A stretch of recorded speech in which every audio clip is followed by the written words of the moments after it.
folks, it's July 2023 and I'm going to be making my first apple cider of this cider season. It's very early, but I've got 1,640 grams of windfall apples here, and I'll definitely be getting some more over the next few days also. So this film that I'm going to show you today is going to be about a 2 or 3 day process from beginning to actually going in the demijohn, but I wanted to show you what I do with my windfalls rather than throw them away. I mean, they're not much use for anything. Look at the size, they're tiny. I could put an actual 50p next to this one and it'd be about the same size. But either throw them away or use them for something. So I want to use them for something. So I'm just going to see if any more have fallen. This is my tree. Oh, look at the little foxy over the road. Oh, then there's another one, that's Mangy Fox. Hello Mangy Fox, I've got nothing for you. I've got naught else for you. You can have some cat treats down there. That's all you're getting. You're not having this. You're not having it, no. So these are my apples. And I'm just picking them up on the floor around here every day. So I've already been out twice today picking them up. There was no more to pick up just then, but the tree seems to be dropping about 300 grams per day of immature small apples that otherwise would get thrown away. I'm just trying to make some use out of them, really. I'll shut up, let's get on.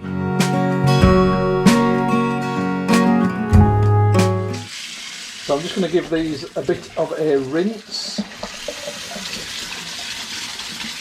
Try and get any bugs and dirt off them. I don't think there is any bugs on them. There might be a little bit of dirt, but hopefully nothing major. So I'm going to get my apples and I'm just going to cut them in half like so and pop them into this plastic vessel here, which I'll explain to you in a minute. I'm not taking out any stalks, pips, cores or anything else. I don't need to, and I can leave the manky bits on, so that's good. Right, once I've got them in here, I'll explain to you what I'm going to do next. So that's enough in this first basket. This is actually a steamer basket and I'm going to be steaming my apples to break them down. Basically with apples you've got 3 choices. You can press them, you can freeze them and pulp them, or you can steam them and pulp them. And I'm a right steamer. Okay, that's all of my 1.64 kilos of apples in the steamer. I'm going to get the steamer on. And now it's just a case of playing the waiting game. In fact, I'll put it on for a 30-minute steam and I'll come back to you when it's steaming. So we've got the steamer fully in action now. You can see how it's misted up. You can hear the water boiling in the bottom. This will be about 15 minutes. I'll come back to you in a bit. And a further 10 minutes later, and that is done. So I'm going to switch that off. Let it cool for a bit and come back to it. Okay, so half an hour later, these have cooled down a little bit and this is the setup that I've got here. I've got a colander sieve over a saucepan. Then, into my colander sieve, I'm going to put the first layer of apples. So this is what I've got. Then using this wooden spoon, I am going to mush them in the colander sieve to push them through so the soft flesh goes through and all the rubbish gets left behind. It's a bit arm achy.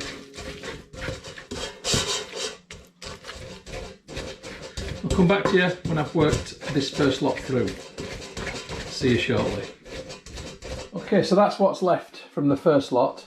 Now there's not much flesh fallen through, it's all stuck to the outside of the colander as you can see there, and I need to scrape that off. But I'm going to carry on now doing this with the rest of the apples, and when I finish doing that I'm going to come back to you, so I'll see you shortly. It'll take me about 10 minutes. I think I've got as much out of this as what I'm gonna. I'll show you what I've got, and then what I'll do is I'll start to weigh how much pulp I've got and how much rubbish there is from the 1.64 kilos, so we can start to work out some proportions. Okay, so firstly this is the rubbish which is in the strainer. So I'm going to spoon this into this jug which has been zeroed on the scales. Okay, so from 1.64 kilos, let's just say there's 200 grams gone from there. So 200 grams of rubbish which will become compost for the garden. So now I need to look at the good stuff, and there's plenty of it stuck around the colander, so I'm just going to get that off using this silicone brush. And it's a nice amount that I've got in the pan, which you'll see in a minute. Okay, that's going in the sink. And this lovely stuff is what will eventually go into my cider. So there is a nice amount of pulp here. This is the flesh from the apple. I'm going to weigh this now and see how much of that there is. Okay, so I need to weigh the pulp in exactly the same way. I'll come back to you when I've got all this in there. Okay, so what does this tell us? It tells us that 1.64 kilos of windfall apples produces a kilo of good pulp for cider. Now, as the apples get bigger, the proportion of flesh to rubbish will increase. So I've got a kilo of this. There was 200 grams of rubbish. That means that 400 grams have gone into the ether. That's what happens when you steam them. Don't ask me where it goes somewhere. So this kilo of apple pulp is now going to go in the fridge, and it's going to stay in the fridge until I've got another kilo of apple pulp. When I've got 2 kilos of apple pulp, then we'll progress to the next phase. So this has just been the apple preparation. The next phase will be boiling the apple up with some water and straining it to go into the demijohn. After which, we then do the full recipe. It's a 3-stage process. Patience is the key. Don't rush it and your results will be better. Right, this is going in the fridge, and I'll catch you after I've got another kilo. Okay, see you then. Afternoon from the very busy kitchen, folks, and very hot kitchen as well. It's busy Sunday. I've got Sunday dinner cooking away, but I've also got my 2 kilos of apples. In fact, I've got 2.2 kilos of apple puree in this big pan, and it's now time to go to the next step in the process. So I'm simply going to add 2 litres of spring water into the apple puree to loosen it up a little bit. And I want to give it a good stir round, because at the minute the puree is all stuck to the bottom of the pan, and I want to loosen this mixture right up. I want to get it nice and malleable and flowing, so it feels a bit like a thin yoghurt constituency, rather than like apple puree. That's better. I'm now going to simply put the lid on, and I'm going to leave this overnight to sit there and for the apple to infuse into the liquid, so I get a really nice apple liquid. I'll come back to you tomorrow for preparation day 3. It's a right job this, you know. See you then. Hey folks, it's very early the next morning. This is preparation day 3, I think. Gosh, trying to get my head around this. Anyway, let's have a look at the apple stuff, and here it is, and it looks pretty decent. It's nice and sloppy, as you can see. It's not too thick, and I'm going to get that today through here with this and a muslin cloth in it. So I've got colander in big pan, and inside this colander I'm going to put another colander, and this one is a sieve colander, and in the sieve colander I'm going to have a muslin cloth. And what I want to do now is to separate the liquid from the solids, and this takes quite a while. It's going to take over a day. So what I'm going to do is simply trap the muslin cloth between the 2 colanders, and then we're going to have a bit of pouring. Okay, so that's the setup. So what I'm going to do is pour into this, and I'll get most of it in, but not all of it. Can you hear that? That is the sound of magic. So there's a bit left in there, and I'm going to have to wait for the level of this to go down. But essentially all I've got to do now is play the waiting game. The liquid, which is going to be heavily apple flavoured, is going to come out of there, and I'm going to be left with an apple cake, a really solid piece of fruit matter. And that solid fruit matter is perfect for making applesauce, jams, or putting into cooking. I even put it in bread. It's great, it's really versatile. Put it in a plastic tub in the fridge, it lasts for ages. So that's it for this step in the process. We'll come back to this in 24 hours and have a look at what I've got. So I'll catch you then. Afternoon from the kitchen, folks, with my cider update. Let's have a look at those apples. So, They're in this pan. I don't know if you can just see down there, there is juice underneath the colander, and I've had them pressed now with 2 litres of water, which I believe weighs 2 kilos, on top of a breakfast bowl to squish them down as much as possible. They've been like that for a day and a half just about. So I think it's now time to get the juice out and to continue with the recipe. So first things first, let's get that water off. See what this looks like. Oh, it's always hard to pick these up. Right, there is what is left of the apple. I'm just going to tidy this up for a minute. I'll come back to you then. So what I want to do is release the muslin cloth, and then I want to go corner to corner and corner to corner again to lift that. And I'm just going to give it a bit of a squeeze, see if there's any more juice comes out.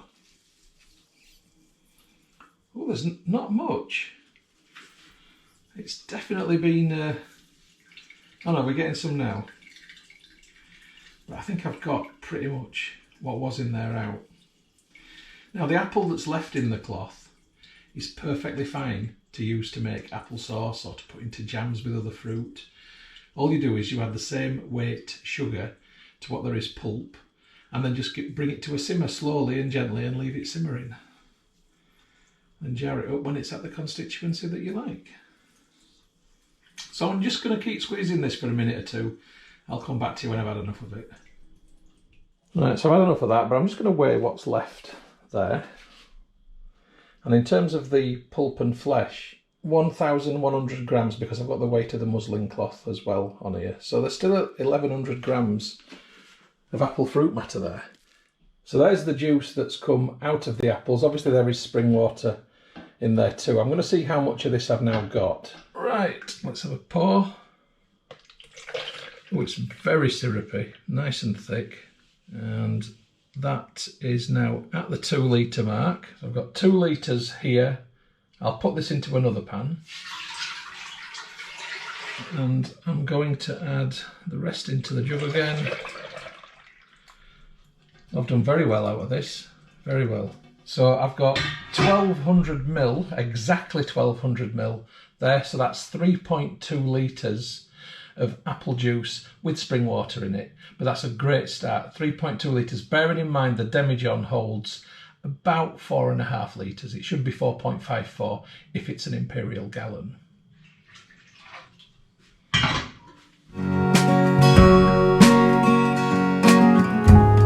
Right, let's look at the full set of ingredients now for this brew. So, there's my 3.2 litres of apple juice with spring water. I'm adding 400 grams of dextrose monohydrate brewing sugar just to slightly up the ABV. My yeast of choice today is going to be Lalvin EC1118 champagne, sparkling wine and cider yeast. I'm going to be giving that a bit of nutrient just as a bit of extra. I'm adding some Pectolase because this is heavy with pectic enzymes and I'm trying to break those down, and hopefully the Pectolase will do that to make it a little bit clearer. And I'm going to be adding a bit more spring water, probably a litre or so. And that's it. It's just a simple apple cider, no fancy bits and bobs in it. So let's crack on.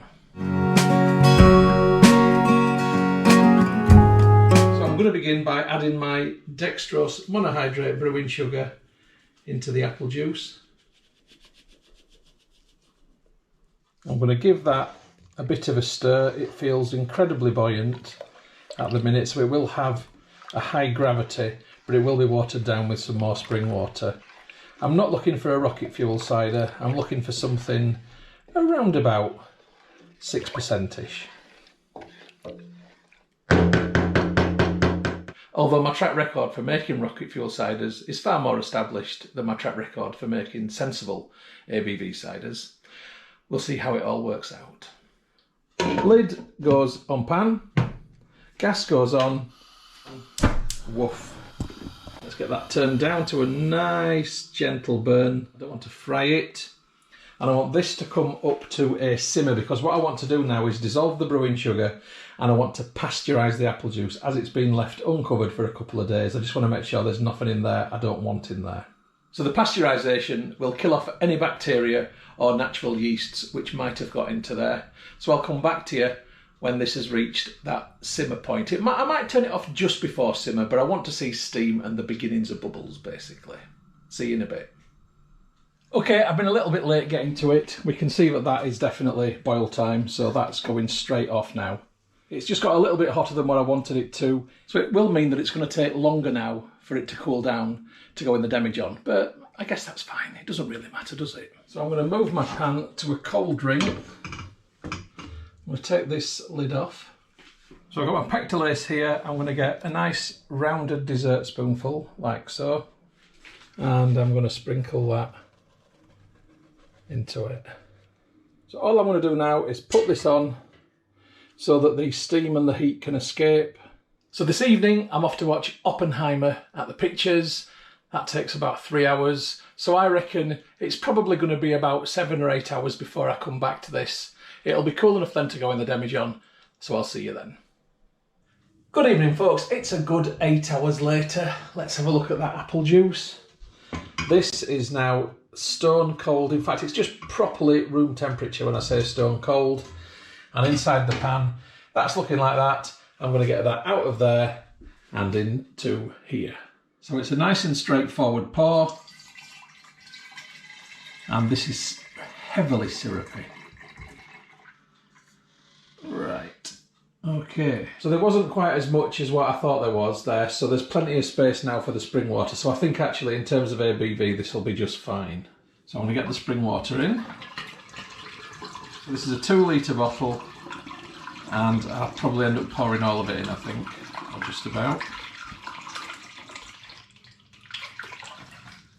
Okay, I'll stop it just there. What I need to do now is give this a stir so that the liquid is a consistent gravity. So literally just use a meat fork. It just fits inside the demijohn, and yes, I have washed the meat fork, obviously.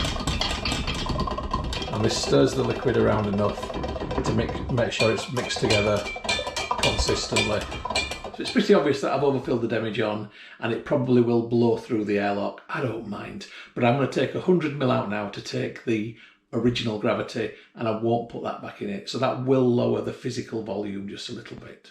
So I'm just going to give that a quick pour. And that's now where I am. So I've got my hydrometer jar just here, and I'm going to drop into that the hydrometer. And oh yeah, I think I'm going to be all right here. So it's not too strong at all. This should finish at around about the ABV that I'm looking for. It is currently on 1.044, 1044. So it's now time to get my dry ingredients into there. So I'm going to begin with the yeast nutrient, and it probably doesn't really need this because this is going to be very nutritious anyway, but I'm going to give it a nice heaped teaspoonful in there anyway. So this teaspoon that's been in the nutrient now goes in the sink. Don't cross-contaminate between the 2 spoons, because if you put your nutrient spoon in the yeast, there is a slim chance that you could activate the yeast and spoil it. So I'm getting towards the end of my Lalvin. So this is Lalvin EC1118 Champagne Sparkling Wine and Cider Yeast. So I've got, it's not quite a full flat teaspoonful or mildly rounded teaspoon. So I'm going to do that, and then I'm going to get like a half teaspoonful, and I'm going to pour that in as well. And it's funnel out and airlock in. Okay, that's my demijohn labelled up now. So cider, putting the demijohn on the 1st of the 8th, 23, which is brew day 1, with an original gravity of 1.044. Excuse the writing, but it's not easy writing on a demijohn. And we're all a bit used to keyboards, aren't we now? Handwriting is an art that we're losing. I need to probably do more of it. Anyway, I'm done for now. I'm going to leave this overnight, and when I come down tomorrow morning, I'll give you a fermentation update. And I'll be pretty surprised if it's not fermenting, and I won't be surprised if it's come out of the airlock. We'll see tomorrow. Catch you then.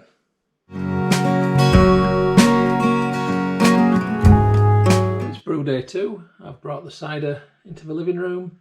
You can see that there's a little krausen on top there. Fermentation is happening, but it's very slow.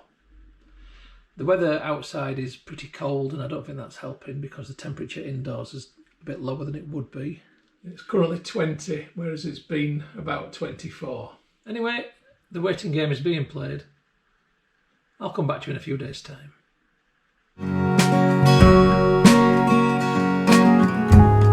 Good morning from the kitchen, folks. This is brew day 17 for my apple cider. Let's have a look at it. And here it is. And you can see we've got a nice distinct sediment layer formed in the bottom. It's began to clear naturally, but it won't clear fully on its own. Fermentation has all but stopped. I'm probably getting one bubble every 40 to 60 seconds through the airlock, if that. So today I'm going to have a go at clearing it with finings. It will either work or it won't work.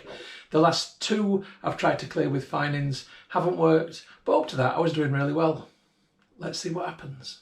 So it's bung out. Siphoning tube goes in. I'm going to hold it in place with this clip, and it's just into the sediment line. I need to pull it up a little bit, so I take it slightly out. There we go, that will do. I'll get some sediment, but that's fine. Let's crack on. So it's a bit milky to start with, but now it's coming through just okay.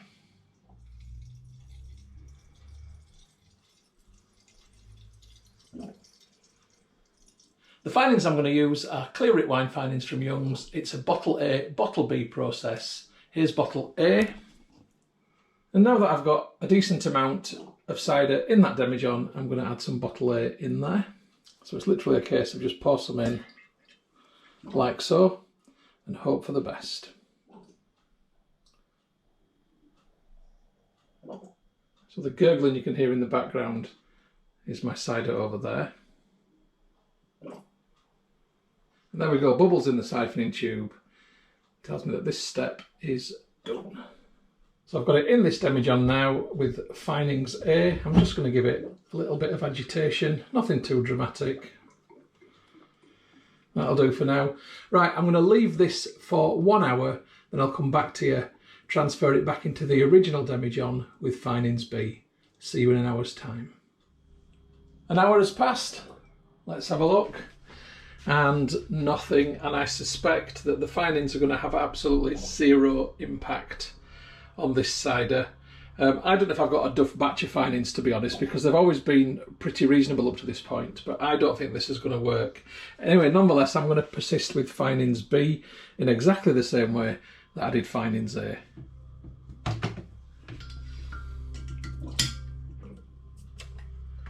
And there we go. So once again, I've just got to wait for this to get halfway down or halfway filled back in the original demijohn before adding finings B. Okay, it's time to add finings B, and I'm going to just do the same as I did with A. Just pour some in there and hope for the best, fingers crossed. Right, that's both lot of finings in here, so it is literally just a case. Give it a bit of agitation. Wait and see what happens. I'm not going to hold my breath. I'm not expecting it to work, but if it does, I will be one very happy chappy. Right, airlock back in. We'll have an update tomorrow. See you then. Greetings from the entrance porch, folks. I'm slightly late with this update, as in it's 3 days later. But let's have a look. The finings have done a lovely job. So this is not quite settled yet. There's still a little bit of haziness, so I'm going to leave it in a dark, cool place in my office for the next 3 or 4 days, and then I'm going to re-look at it. But essentially, I'm hoping to bottle this within the week. So I'll catch you then. Oh, incidentally, that's what the windfalls are at now. That's 5 days worth. It's a mission. You've got to be committed to this.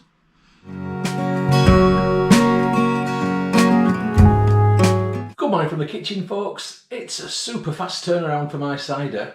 It's brew day 22 and today is bottling day. Let's have a look. So here it is. It's looking rather splendiferous. Nice and clear.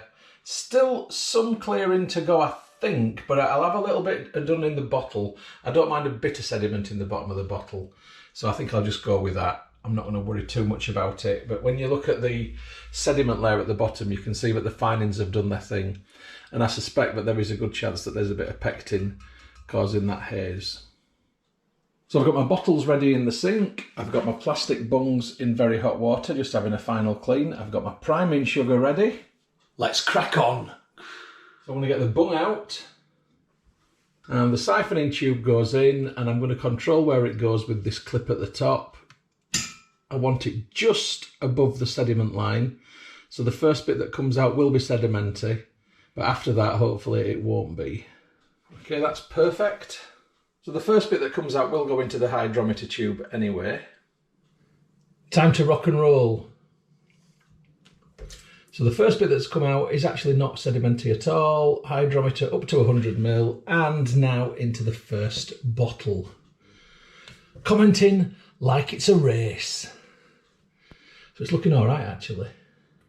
Looks nice in the tube. Good colour. Good cidery smell. And into bottle number 2.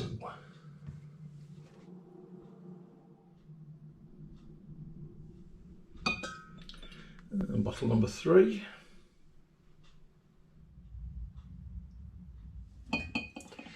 And bottle number 4. And into bottle number 5. So this is going to be my last bottle. So I should hopefully get 5 bottles from this. If I don't quite get enough from the demijohn, then I'll have to use what's in the hydrometer tube to top it up. But I'm hopeful I'm going to get there. And I've filled exactly 5 bottles and a little dribble as a taster. Now I've made a bit of a schoolboy error here because I forgot to do something, and that's add the priming sugar. You should put it in really before you start to put the cider in. It doesn't matter, I'll put it in after I've put the cider in. So funnel. So here's the priming sugar, and I want to put that much in, which is just under a heaped teaspoonful. It's probably a rounded teaspoonful. And the priming sugar will create a little bit of a fermentation, what you call a secondary fermentation, in the bottle. And the yeast which is left in suspension in there, if there is any after the finings, and hopefully there is, will find this sugar, it will break it apart. There will be some CO2 released, and as a result of that CO2 being released, it will build up pressure in the bottle, which is carbonation. So that carbonation will make it fizzy. That's the plan, fingers crossed. So like I said, I should have added the sugar first. I forgot. It's actually been quite a while since I've done a bottling. It's been 3 months, I would say. So yeah, I've got a bit out of practice. So the bung goes in, and these are plastic bungs, reusable bungs. Buy them from Amazon and just reuse them. Just make sure you wash them properly every time. Once the secondary fermentation takes place and there's a bit of carbonation in there, that bung will not stay in place. It will go unless you've got a cage. Now the cages, I do sometimes buy them, but I also get them donated from friends and family. Sometimes it's easier to use a little fork to tighten them. When they get a little bit old, they get sharp. They can usually be good for about 4 uses. So I get these donated, and if I'm in a restaurant or whatever and I see any on the bar, I'll say, "Ooh, can I have that?" Sometimes I get funny looks, but I don't care. Right, so that is 1 bottle bunged and caged. You can see the bung in there tightly, and you can see the cage holding it in place. I've got to repeat that process 4 more times. I'll do that, then I'll come back to you. Okay, that's all 5 bottles bunged and caged. I'm just going to give them a little rinse because they've got sticky stuff on the outside of the bottles, and that won't do. So just while the bottles are draining off, let's take the final gravity for this brew, and in goes the hydrometer. Oh, that's sunk nicely. Good sign. And believe it or not, it's actually finished dead on 1.000. So working out the final gravity for this brew, it started on 1.044. I deduct from that what it finished on, which is 1.000, which equals 0.044. And then I multiply this figure by 131.25. That gives me a final alcohol by volume of 5.775%. Let's just say 5.8%, because when that secondary fermentation takes place, it will just tickle that percentage upwards a bit. 5.8% is spot on. It's what I was going for. I didn't want a rocket fuel cider this time. I was just trying to make something moderate, and 5.8% is good in my books. So while the bottles are draining in the sink, I'm now going to go and make up the labels. Right, I've got this Fomemo Bluetooth printer. I can make the label on my phone, and I'm just going to go print label now and tell it I want 5 copies.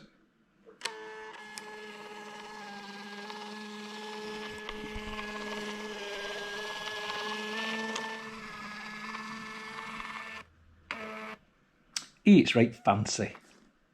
Right, I'm just going to label my bottles up. It's nice doing a small batch with just 5 and not having tons of this to do. It gets really tedious, the repetitive nature, when you do big batches. I like small batch stuff. I'll come back to you in a minute when these are all done. Ooh, get it the right way around. And there they are. Like 5 bottles of small batch loveliness.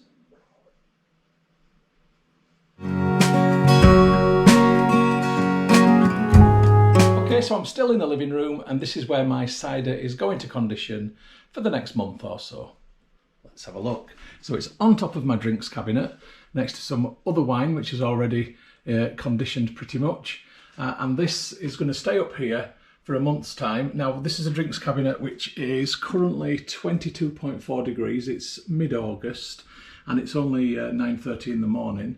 But also it gets helped by the fact that this light inside comes on every night for a few hours, and that just warms the entire top up. So it's a good place to condition.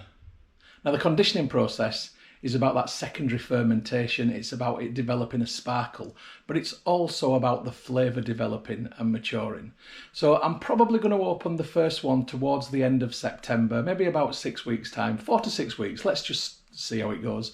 If it looks like the bungs are visibly raising, then I know that sparkling is definitely happening. Then I might open it a bit earlier, but we'll wait and see. Okay, so I'll catch you for the opening and tasting whenever that may be.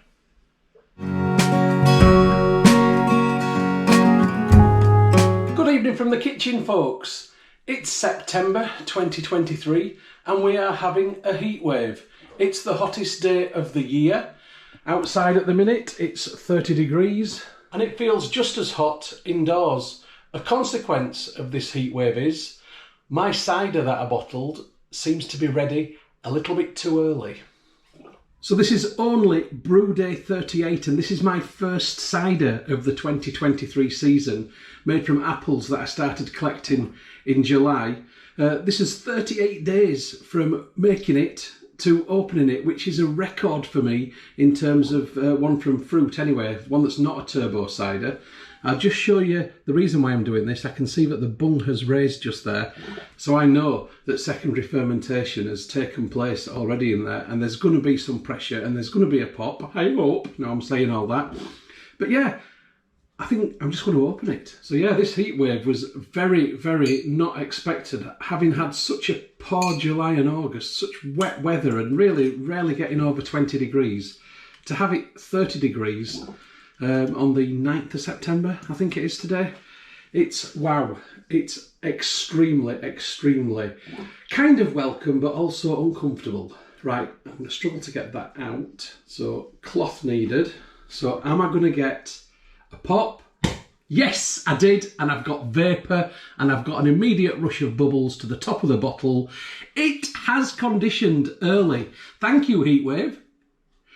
Brilliant. So let's have a look.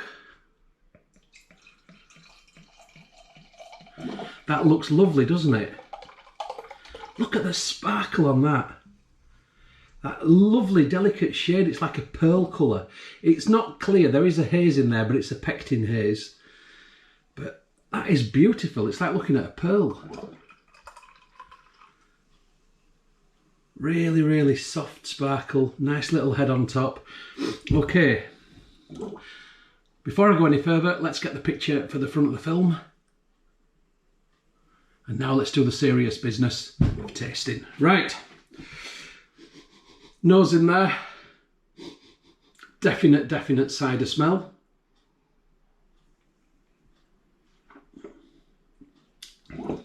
And that is absolutely beautiful. that is only just shy of being a medium. It's a medium dry, but it's on the medium side of medium dry. That is absolutely lovely. And this is the difference between making something which is a couple of percent higher, which is what I normally do, and going lower. This is only, I think, 5.6 or 5.8%. I normally aim for sort of like 7-ish, 7 to 8, because I do like a bit of, you know, but no, that's lovely. That's a sessionable cider to me, that is. It's absolutely beautiful. It's got a lovely flavour of apples. It's got a really gentle sparkle. It's not like a big aggressive sparkle in the mouth and on the tongue. It's very soft, but it's lovely. I'm really, really happy with this. My first cider of the 2023 cider season has been a double thumbs up, big success. So I hope you've enjoyed the film. Thanks for all your support. Please feel free to leave comments, ask me questions, but please like and subscribe if you can to the channel. I really, really would be appreciated. And I'll catch you on the next film, whatever that may be. Cheers, folks.